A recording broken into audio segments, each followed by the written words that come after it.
Vijay sir அவர்கள் வந்து ஒரு மண்டபத்தை வந்து விற்று தான் அரசியல் வந்து பண்ணுறாங்க. ஸோ இது உண்மையா சார்? இந்த மண்டபத்தை விற்றது உண்மைதான்.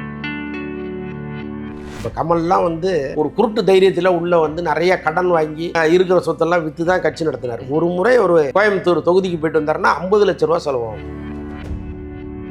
இப்போ ஆக்சுவலாக சத்யராஜ் மகள் திமுகவுக்கு வந்ததே வந்து ஒரு பொறுப்பு வாங்கணுங்கிறத தாண்டி ஒரு சட்டமன்ற உறுப்பினராக ஆயிடணுங்கிற ஒரு எண்ணத்தில் தான் வந்திருக்காங்க. இப்போ அவங்க இன்னைக்கு கூட அவங்கள பேட்டி எடுக்கிறாங்க. அவங்க என்ன சொல்கிறாங்க, நான் ஒரு சாதாரண தொண்டர், இந்த கட்சியை பொறுத்தளவுக்கு கட்சி பணியை செய்வது தான் என்னுடைய வேலையை தவிர எனக்கு சீட்டு கொடுக்கணுமா வேணாமாங்கிறது தலைமை தான் முடிவு பண்ணணும் அப்படின்னா ரொம்ப பக்குவமாக பேசுகிறாங்க. ஆனால் அவங்க அப்பா இருக்கார், அவர் வந்து தலைமையிட்ட பேசி என் பொண்ணு நீங்கள் கொஞ்சம் சீட்டு கொடுங்கன்னு கேட்காமலாம் இருந்திருப்பாரு. தேமுதிக வந்து ஒரு காரோட வந்து 3 பேரும் இந்த மங்காத்தா படத்துல இருக்க போஸ்டர் மாதிரி 3 பேக்கோட நிற்காங்க. நேத்தி வந்து அவங்க எப்படி நிற்கிறாங்க பாருன்றதுக்கும் அவங்க பெருமளதா மேம் வந்து ஒரு எக்ஸாம்பிள் கொடுத்துருக்காங்க. பட் உங்களுடைய பார்வையில் அது என்னவா சார்? ரொம்ப தப்பாக இருக்குங்க. என்ன காரணம்? அவங்கள நான் தப்பு சொல்லல, பேசுகிறவங்கள சொல்கிறேன். பார்த்திபன் சார் வந்து எப்பவுமே ஏதாவது ஒரு கான்ட்ரவர்சிக்குள்ளேயே வந்து சிக்கிக்கிறாரு. அதுக்கு மன்னிப்பும் வந்து கேட்கிறாரு. கான்ட்ரவர்சியில் சிக்கிறதும் மன்னிப்பு கேட்கறதும் இதே ஒரு வழக்கமா இருக்கு. ரீசெண்டா பார்த்துருப்பீங்க ஒரு ஆடியோ இல்லை, ஒரு முறை தானங்க அவர் மன்னிப்பு கேட்டார். இதுக்கு முன்னாடி எந்த பிரச்சனையும் சிக்கல. இல்லை சார், அதுக்கு முன்னாடி ஒரு த்ரிஷாவோட பிரச்சனைன்னு வந்துச்சு. அதுக்கு அவர் மன்னிப்புலாம் கேட்கல. அதாவது ஒரு அறிமுக இயக்குனர் இவ்வளவு பர்ஃபெக்டா படம் பண்ண முடியுமான்னு நான் ரொம்ப ஆச்சரியப்பட்டேன். அது அந்த பையன் வயசுக்கு இவ்வளவு மெச்சூர்டா ஒரு படம் பண்ணிடவே முடியாது. ஆனால் அந்த பையன் பண்ணியிருக்காங்க. அது ரொம்ப ஆச்சரியம். துரந்தர் படம் மிகப்பெரிய ஒரு ஹிட். ஸோ செகண்ட் பார்ட் வந்து எடுக்கிறாங்க. படத்தோட டியூரேஷன் 4 மணி நேரம். ஸோ இது வந்து தியேட்டர் ஓனருக்கு லாபமா இல்லையா? 4 மணி நேர படம் எங்கேயுமே போர் அடிக்கும். அந்த படத்தில் சொல்லப்பட்ட கருத்துக்கள்ல நமக்கு உடன்பாடு இல்லைனாலும் அந்த மேக்கிங் இருக்குல்ல, எக்ஸ்ட்ராடனரி மேக்கிங். எம்ஜிஆர் சார் வந்துட்டு அரசியல் வந்தப்போ ஏகப்பட்ட நடிகர்கள் வந்து நாங்க அந்த இடத்துல இல்ல, எங்களுக்கு அந்த அளவு தெரியாது, நாங்களும் உங்களை அந்த பீரியட்ல எடுத்துட்டு போய் வச்சுக்கலாம்னு பார்த்தேன். நடிகர்கள் விஜய் சாருக்கு வந்து இப்போ எம்ஜிஆர் சார் வந்தப்ப ஆதரவு வந்து நிறைய பேர் கொடுத்தாங்க. ஆனால் விஜய் சாருக்கு அது கம்மியா இருக்கு. இது ஏன் காரணம்? ஆக்சுவலாக வந்துங்க, ஒரு நடிகர் மற்றவரோடு பழகுற விதத்தில் தான் அது அமையும். இந்த காலத்தில் எம்ஜிஆர் வந்து எல்லாரோடும் பழகினார். ஆனால் இன்னைக்கு விஜய் வந்து அப்படி ஒரு பழக்கத்தை எல்லார்ட்டையும் வச்சிருக்காருன்னா இல்லை.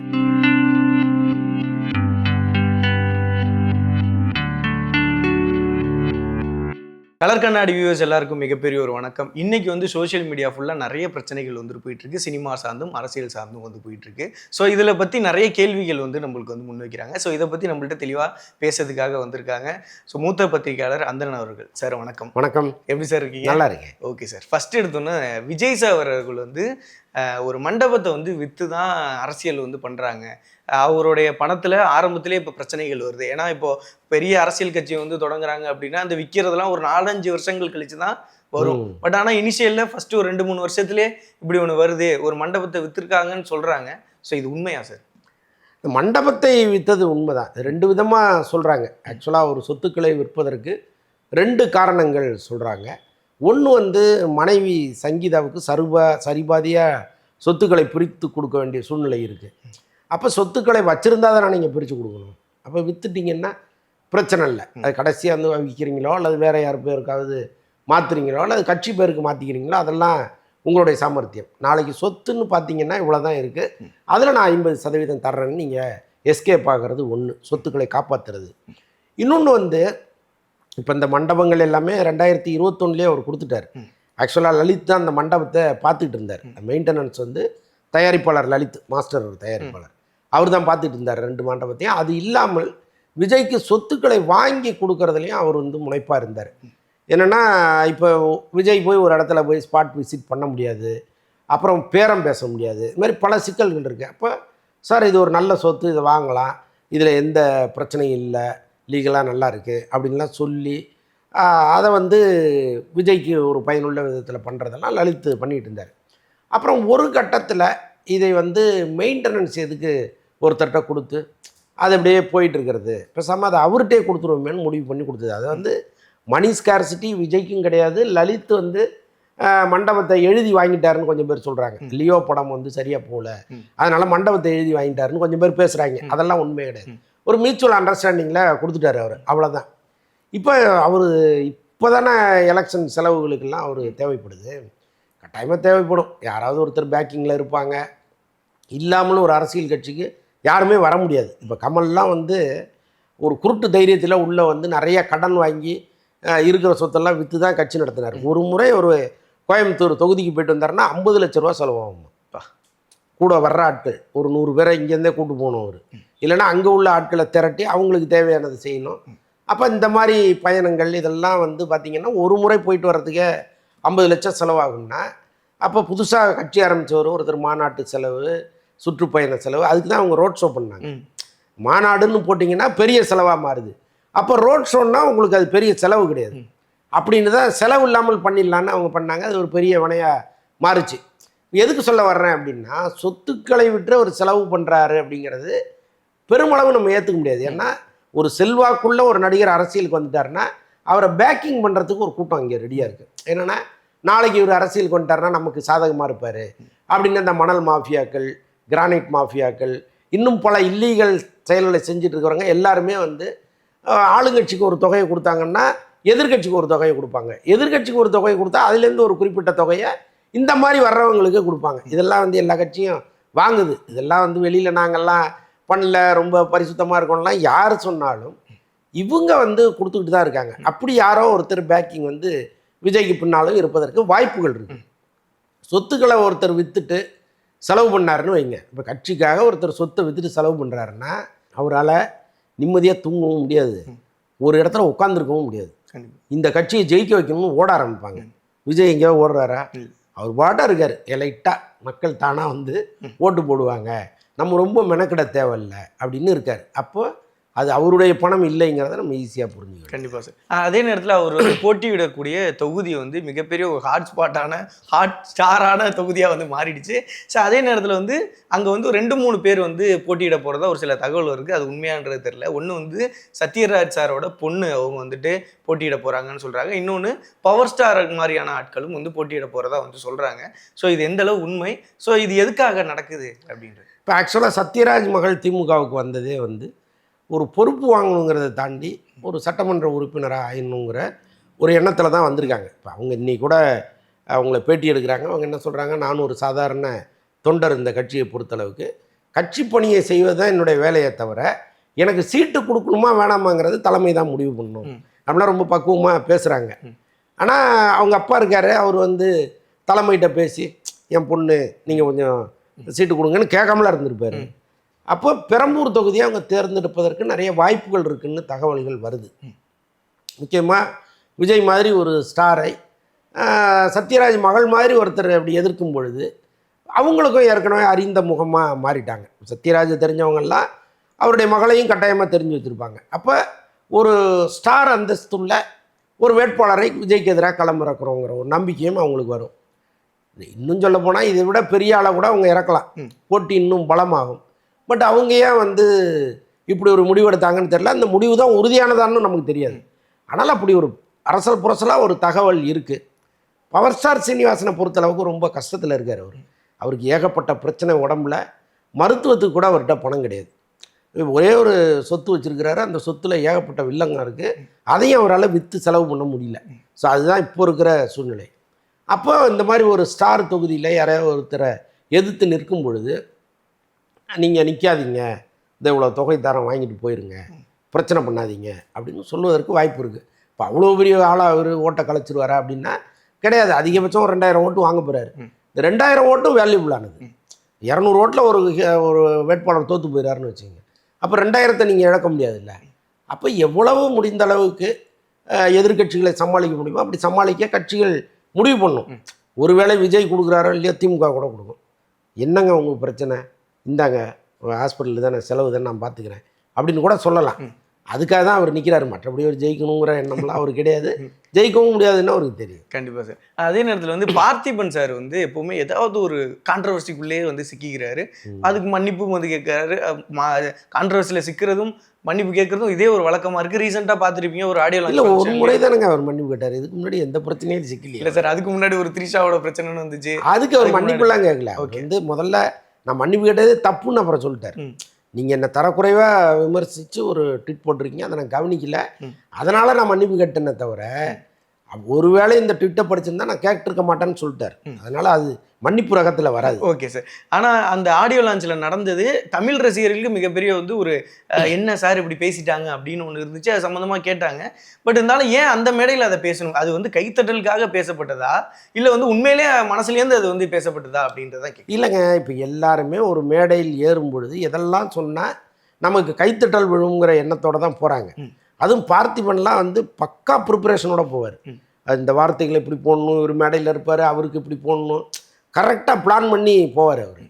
ஸோ அப்படி தான் அவர் போனவர். அங்கே வந்து இந்த ஜாதி குறித்து பேசுனது இன்ஸ்டண்ட்டாக பேசினாருன்னு நான் நினைக்கிறேன். ஏன்னா அங்கே பவன் கல்யாண் வந்திருக்கிறாரு, அவருடைய சாதி என்ன அது இது அதெல்லாம் ஒரு பிளான் பண்ணி கூட பேசியிருக்கலாம். பட் அது ரொம்ப அவரே ப்ரிப்பேர் பண்ணிட்டு போனாருன்னு நான் நம்பலை. ஏன்னா அதனுடைய விளைவுகள் தெரியாமல் ஒருத்தர் ப்ரிப்பேர் பண்ண முடியாது. இல்லை இப்போ இன்ஸ்டண்ட்டாக பேசுகிறதுக்கும் ப்ரிப்பேர் பண்ணும்போதே இதுக்கு என்ன எதிர்வினை வருங்கிறத நினச்சி பண்ணுவாங்கல்ல. அப்போ அதுக்கு பெரும்பாலும் வாய்ப்பு இல்லை. பட் ஏதோ ஒரு வகையில் அவர் உணர்ந்துட்டார். ஐயோ இப்படி ஒரு தவறை நம்ம செஞ்சிட்டோமே, என் வாழ்நாளில் நான் அப்படி செஞ்சது இல்லையே அதை அப்படின்னு அவர் ஃபீல் பண்ணி மன்னிப்பு கேட்குறாரு. ரொம்ப பகிரங்கமாக மன்னிப்பு கேட்டார். அதனால் அவரை நம்ம அதற்கப்புறம் கார்னர் பண்ணுறது சரியாக இருக்காது. கண்டிப்பாக சார். அதே நேரத்தில் வந்து யூத் படம் வந்து இந்த அவுட் ஆஃப் த கேள்வியிலேருந்து ஒரு கேள்வியாக இருக்குது. என்னென்னா யூத் படம் வந்து பார்த்தீங்கன்னா மிகப்பெரிய ஒரு வரவேற்பு பெற்றிருக்கு. எப்போவுமே வந்து இந்த சின்ன படங்கள் வெற்றி பெறாருன்றப்ப நம்ம சொல்லி வார்த்தை முடியறதுக்குள்ளே ஒரு படம் பயங்கரமாக ஹிட் ஆகிடும். ஸோ அது வந்து நடக்குது. பெரிய பெரிய ஹீரோஸே ஒரு பெரிய ஓப்பனிங்க்கு வந்து வெயிட் பண்ணுறப்ப இவ்வளோ பெரிய ரசிகர்கள், ஃபேமிலி ரசிகர்கள் வராங்க. ஒரு சிலர் வந்து சிலம்பரசன் என்ன பண்ணாரோ அதை இவர் எக்ஸாக்டாக பண்ணியிருக்கதா சொல்லியிருக்காங்க. இது கருணாஸுக்கும் மிகப்பெரிய ஒரு பெருமையான ஒரு விஷயம். ஸோ அந்த வெற்றி எந்த அளவு வந்து போயிருக்கு அண்ட் வந்து கலெக்ஷனாகவே எவ்வளோ சார் இது வந்து பண்ணியிருக்கு அப்படின்ட்டு உங்களுக்கு தெரிஞ்சிருக்கும்? மிகப்பெரிய கலெக்ஷன் அது. அந்த படத்தினுடைய பட்ஜெட்டே 4 கோடி தான். ஆனால் முதல் நாள் வசூலே 4 கோடி ஆயிடுச்சு. ஸோ அந்த அளவுக்கு அது வந்து ரொம்ப வேகமான வசூலை நோக்கி போயிட்டு இருக்கு. எனக்கு தெரிந்து தமிழ்நாட்டிலேயே ஷேர் வந்து ஒரு 20 கோடி ரூபா வரும் அவங்களுக்குன்றாங்க. இது இல்லாமல் அதர் லாங்குவேஜில் அந்த படத்தை ரிலீஸ் பண்ணாங்கன்னா அது வந்து பிரமாதமாக போகும். அதில் ஒரு பெரிய வசூல் வரும். எஃப்எம்எஸ், ஹிந்தி ரைட்ஸு அது இதுன்னு ஒரு 100 கோடி அவங்க பார்த்துருவாங்கன்னு நான் நம்புகிறேன். அந்த மாதிரி படம் தான் அது. இன்றைக்கி இருக்கிற அந்த 2K கிட்ஸு, ஜென்சி கிட்ஸ் எல்லாம் ரசிக்கிற அளவுக்கு ஒரு படத்தை பண்ணியிருக்கிறாரு. இப்போ அவங்க லைஃபையே அவங்க திரும்பி பார்க்குற மாதிரி அந்த படம் இருக்குது. அதை தாண்டி அந்த படம் எங்கே ஜெயிச்சுது அப்படின்னா அந்த ஃபேமிலி சென்டிமெண்ட்டு தான். வெறும் அரட்டையும் கூத்துமா அந்த படம் முடிஞ்சிருந்ததுன்னா 10ஓடு 11 அந்த படம் போயிருக்கும். ஆனால் ஒவ்வொரு மாணவனுக்கும் ஒரு பொறுப்பு இருக்குது அப்படின்னு அவர் சொன்னார் பார்த்தீங்களா, அங்கே தான் அந்த படம் நின்றுச்சு. இப்போ அந்த படம் பார்த்துட்டு வெளியில் வர்ற பசங்களுக்கு ஆட்டோமேட்டிக்காகவே ஒரு உணர்வு வரும். நாம் வந்து ஒரு பொறுப்புள்ள பையனாக மாறணும் அல்லது பொண்ணாக மாறணும் அப்படிங்கிற உணர்வு வரும். அதை வந்து ரொம்ப சரியாக அப்படியே ஆணி அடித்த மாதிரி சொல்லியிருக்காரு. அதாவது ஒரு அறிமுக இயக்குனர் இவ்வளவு பர்ஃபெக்டாக படம் பண்ண முடியுமான்னு நான் ரொம்ப ஆச்சரியப்பட்டேன். அது அந்த பையன் வயசுக்கு இவ்வளவு மெச்சூர்டாக ஒரு படம் பண்ணிடவே முடியாது.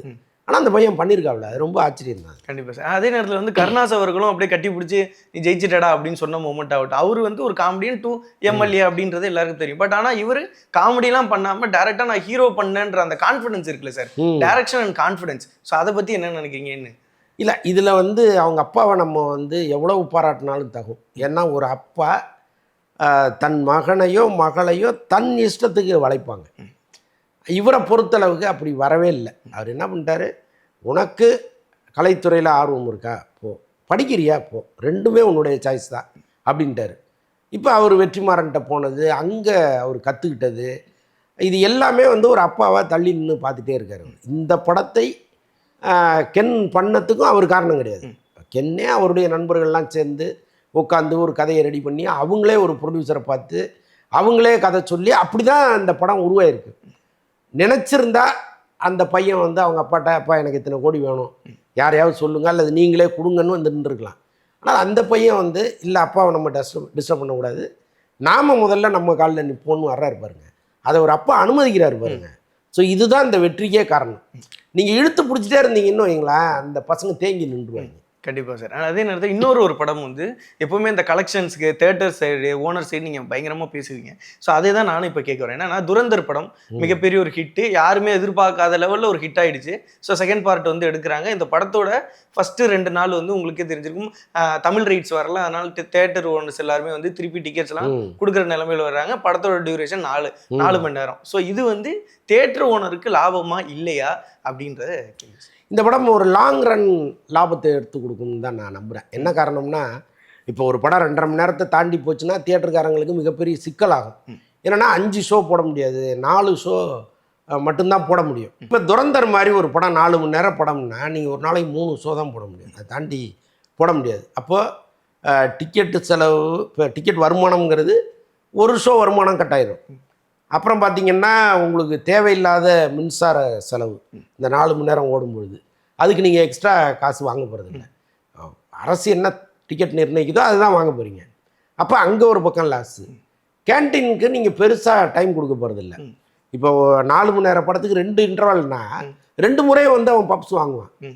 இப்போ அது ஒரு முறை தான் வாங்குவான். ஸோ அதுவும் அவங்களுக்கு லாஸ் தான். ஆனால் அந்த படம் இது எல்லாத்தையுமே பேலன்ஸ் பண்ணுற மாதிரி 2 வாரம் ஓட வேண்டிய படம் 4 வாரம் ஓடும். ஸோ அப்படிப்பட்ட ஒரு படமாக இது உருவாயிருக்கு. 4 மணி நேர படம் எங்கேயுமே போர் அடிக்கல. உட்காந்ததும் தெரில, படம் முடிஞ்சதும் தெரில, அப்படி மின்னலாக போகுது அந்த படம். அந்த படத்தில் சொல்லப்பட்ட கருத்துக்களில் நமக்கு உடன்பாடு இல்லைனாலும் அந்த மேக்கிங் இருக்குல்ல, எக்ஸ்ட்ராடனரி மேக்கிங். பட் ஆனால் அந்த கதையே ஒரு ரியல் ஸ்டோரியான கதையை எடுத்துகிட்டு வந்து அதை இன்னும் எக்ஸாக்டாக கொடுக்குறது இன்னும் நல்லா இருக்குது அப்படின்றது. ஆமாம், ரியல் ஸ்டோரி தான் அது. வந்து காங்கிரஸ் காலத்துலேருந்து இருக்குது. பட் இவங்க என்ன சொல்கிறாங்கன்னா, மோடி வந்த பிறகு தான் நாங்கள் இப்படிலாம் பண்ணோம் அப்படின்னு சொல்கிறாங்க. அதெல்லாம் ரொம்ப ஃபேக். அது ஆக்சுவலாக இங்கிருந்து ஒரு உளவாளியை பாகிஸ்தானுக்கு அனுப்பி அவரை பாகிஸ்தான் பிரஜையாக மாற்றி அங்கே ஒரு முக்கியமான லீடராக உருவாக்குறதெல்லாம் வந்து இன்றைக்கி நேற்று நடக்கலை. காங்கிரஸ் காலத்துலேருந்து நடந்துகிட்டு இருக்கிற விஷயந்தான். அதே மாதிரி அங்கிருந்து இங்கே உளவாளிகள் அனுப்பப்பட்டிருப்பாங்க. அவங்க கூட இங்கே நார்த்துலலாம் வாழ்ந்துட்டு இருக்கலாம். 30 வருஷமாக 25 வருஷமாக வாழ்ந்துட்டு இருக்கலாம். ஸோ அதனால் இது வந்து பரஸ்பரம் இப்படி நடக்கிறது தான். பட் இவங்க இந்த படத்தில் என்ன சொல்கிறாங்கன்னா, மோடி அரசு வந்த பிறகு தான் இப்படி ஒன்று நடக்கிறதாவே காமிக்கிறாங்க. ஸோ அதெல்லாம் நமக்கு உடன்பாடு இல்லை. பட் அந்த நடிப்பு, இவர் ரன்வீர் சிங்குடைய நடிப்பு, படத்தில் வர்ற எல்லாமே அப்படி தான் நடிச்சிருக்காங்க. அந்த ஆக்ஷன் சீன்ஸு எல்லாம் பிரமாதப்படுத்தியிருக்காங்க. கண்டிப்பாக சார். அண்ட் லாஸ்ட் இறுதி கேள்வி சார். ஏன்னா நம்ம வந்துட்டு எப்போவுமே வந்து இந்த எம்ஜிஆர் சார் வந்துட்டு அரசியல் வந்தப்போ ஏகப்பட்ட நடிகர்கள் வந்து நாங்கள் இப்போ அந்த இடத்துல இல்லை, எங்களுக்கு அந்த அளவு தெரியாது, நாங்களும் உங்களை அந்த பீரியட்ல எடுத்துட்டு போய் வச்சுக்கலான்னு பார்த்தேன். சரி சார், இப்பெல்லாம் நான் ஸ்கூலில் படிச்சிருந்தேன். ஆமாம் சார், நீங்கள் டீச்சர் போட்டு வந்தப்போ தெரிஞ்சுட்டீங்க சார். சரி சார், அதாவது வந்து எம்ஜிஆர் சார் வந்து அரசியலுக்கு வந்தப்போ ஏகப்பட்ட நடிகர்கள் வந்து அவருக்கு ஆதரவு கொடுத்ததா சொல்கிறாங்க. ஆனால் சேம் டைம் வந்து ரஜினிகாந்த் சார் வர்றது விட்டுருங்க, விஜயகாந்த் சார் வர்றது விட்டுருங்க, இப்போ விஜய் சார் வர்றப்பையும் அந்த நடிகர்களுக்கான ஆதரவு மட்டும் கொடுக்கறதே இல்லை. அது மாதிரி ரொம்ப கம்மியாக இருக்குது. அதாவது நடிகர்கள் விஜய் சாருக்கு வந்து இப்போ எம்ஜிஆர் சார் வந்தப்போ ஆதரவு வந்து நிறைய பேர் கொடுத்தாங்க, ஆனால் விஜய் சாருக்கு அது கம்மியாக இருக்குது. இது ஏன் காரணம் அப்படின்றது வந்து கேட்க சொன்னாங்க சார் கமெண்ட்ல. ஆக்சுவலாக வந்துங்க, ஒரு நடிகர் மற்றவரோடு பழகிற விதத்தில் தான் அது அமையும். அந்த காலத்தில் எம்ஜிஆர் வந்து எல்லாரோடும் பழகினார். அவருக்கு வந்து இப்போ சிவாஜி வந்து எம்ஜிஆருக்கு நேர் எதிரானவர், 2 பேரும் இரு துருவங்கள்னு சொன்னால் கூட எம்ஜிஆர் வந்து சர்றன்னு அன்னை இல்லத்தில் போய் உட்காந்து, ஏம்மா என்னம்மா சாப்பாடு வச்சுருக்கீங்க போடுங்கம்மான்னு சாப்பிட்ற அளவுக்கு உரிமையாக இருந்தார். அப்போ எம்ஜிஆருக்கு ஒரு பிரச்சனைனா சிவாஜி வந்து நிற்பார். சிவாஜி, ஜெமினி, SSR அப்படின்னு பல பேர் அன்னைக்கு வந்து எம்ஜிஆரோடு இருந்தார். ஏதோ ஒரு வகையில் அவருக்கு அரசியல் கட்சியில் சேர்ந்து அவருக்கு பக்கபலமாக நிற்பதை தாண்டி தார்மீக ரீதியாக எம்ஜிஆருக்கு ஒரு விதத்தில் அவங்க நின்னாங்க. அப்படி ஒரு பழக்கத்தை அவர் வச்சுருந்தார். ஆனால் இன்றைக்கி விஜய் வந்து அப்படி ஒரு பழக்கத்தை எல்லார்ட்டையும் வச்சுருக்காருன்னா இல்லை. பேசிக்கலாகவே அவர் ரொம்ப அமைதியானவர், ரொம்ப தனிமையில் இருக்கிறத விரும்புவார், பெருசாக எல்லாரோடையும் பழக மாட்டார். அது அவருடைய குணம். அது அப்போ அவருக்கு பெருசாக எல்லாரோடையும் நட்புங்கிறது இங்கே இல்லை. ஒரு அஜித்தை வந்து அவர் எதிரியாக நினச்சால் கூட ஒரு அண்டர் கரண்ட்டில் அவங்களுக்குள்ள ஒரு சின்ன நட்பு இருந்ததே தவிர அது பெருசாலாம் இல்லை. அதுக்கப்புறமா அவங்க பெரிய அளவு வளர்ந்த பிறகு நம்பர் 1 ஸ்டாராக 2 பேருமே மாறின பிறகு அவங்களுக்குள்ள அந்த ரைவல்லாம் மாறி ஒரு தனிப்பட்ட நட்பு ஃபேமிலி ரீதியாகவே இருந்துச்சு. ஸோ அதெல்லாம் வேறு. அந்த காலகட்டம் வர்ற வரைக்கும் எவ்வளவு பேரை அவர் மிஸ் பண்ணிட்டு வந்திருப்பார் விஜய். ஸோ அதனால் இன்றைக்கி அவர் வரும்பொழுது யாருமே கூட இல்லைன்னா அது நட்பு இருந்தால் தானே வருவாங்க. முதல்ல அது ஒரு பிரச்சனை. அப்புறம் வந்து இன்றைக்கி திமுக ஆட்சியில் இருக்குது. ரெட் ஜெயண்ட் வந்து முக்கியமான ஒரு நிறுவனமாக இருக்குது. இங்கே ரெட் ஜெயண்ட் தான் எல்லா படங்களையும் ரிலீஸ் பண்ணுறாங்க. அப்படி இருக்கும்போது நீங்கள் விஜய்க்கு ஆதரவு தெரிவிச்சுட்டு நாளைக்கு உங்கள் படத்தை ரெட் ஜெயண்ட்டை கொண்டு போனால் அவங்க வாங்குவாங்களா? முதல்ல அது ஒரு சிக்கல் இருக்குது. இன்னொன்று, திமுகவும் எல்லாரோடையும் ஒரு நெருக்கமான நட்பு வச்சுருக்கு. இப்போ உதயநிதி ஆகட்டும், முதலமைச்சர் ஆகட்டும், சினிமாக்காரர்கள் பலர்கிட்ட அவங்க ஒரு நெருங்கிய நட்பு வச்சுருக்காங்க. விஜய்கிட்ட போய் என்ன ஒரு கோச்சுப்பாரு, மிரட்டுவாரே மிரட்ட மாட்டாரேங்கிறதெல்லாம் வேறு, கோச்சுப்பாருங்கிற எண்ணம் முதல்ல வரும். ஸோ அதன் காரணமாகவும் விஜயோட யாரும் போகல.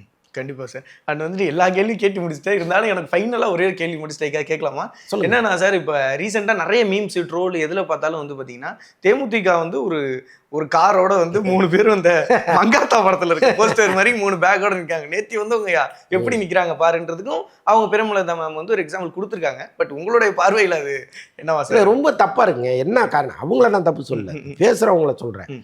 இப்போ அந்த குடும்பம் என்ன வந்து மார்க்கெட்டில் மூட்டை தூக்குற குடும்பமா சொல்லுங்க? எவ்வளோ பெரிய ஒரு பாரம்பரியமான பிரேமலதாவே தனிப்பட்ட முறையில் அவங்களே வந்து ஒரு மிகப்பெரிய செல்வந்தர் வீட்டு பொண்ணு தான் அவங்க. விஜயகாந்த் இந்த பக்கம் அவரும் பேசிக்கலாக பெரிய செல்வந்தர். அவங்க அப்பா தாத்தாலாம் அவ்வளோ பெரிய வசதியானவர்கள் மதுரையில். அவர் சினிமாவில் நடித்து எத்தனை கோடிகளை இங்கே சம்பாரித்து வச்சுருக்கிறாரு.